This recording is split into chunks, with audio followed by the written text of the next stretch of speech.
Tout le monde a également en tête les élections législatives dans un mois. À cet effet, François Bayrou va lancer demain son mouvement démocrate qui va remplacer l'UDF. François Bayrou qui se retrouve bien seul. La plupart des députés UDF ont choisi de ne pas suivre sa stratégie du ni droite ni gauche. Thierry Curtet, Guillaume Michel.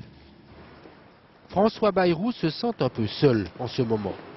Au lendemain de ses plus de 18% des voix au premier tour, il est décourtisé par tous. Il annonce alors qu'il veut fonder un nouveau parti sur les bases de sa campagne réunissant gens de centre-droit et de centre-gauche. Mais il laisse ses députés libres de choisir. Ils sont 22 à appeler à voter Nicolas Sarkozy. Ce matin, il publie une tribune dans le Figaro. Eux ne veulent plus de cette stratégie. Certains, comme François Sauvadet, sont des lieutenants très proches de François Bayrou. On ne peut pas parler de trahison, chacun fait des choix dans la vie. François Bayrou vient de faire un choix, il a fait un choix de ne pas voter, qu'il a exprimé de ne pas voter Nicolas Sarkozy. Ce faisant, évidemment, il a donné un signe très fort à ceux qui sont venus du centre-gauche. Moi, je respecte son choix, je demande à ce qu'on respecte le nôtre.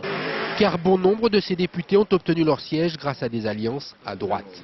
Ce soir, l'UDF réunit son comité exécutif pour valider la création demain du mouvement démocrate.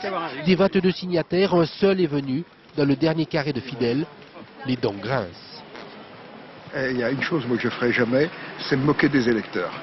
Quand au premier tour, près de 7 millions de Français se sont regroupés sur la candidature de François Bayrou, sur des thèmes précis, sur un renouveau de la politique, quand pendant des semaines et des semaines, on a tous répété qu'on devait faire de la politique autrement, ben moi, il y a des choses que je ne ferai pas. Ce soir, l'UDF est en crise profonde à 4 semaines des élections législatives.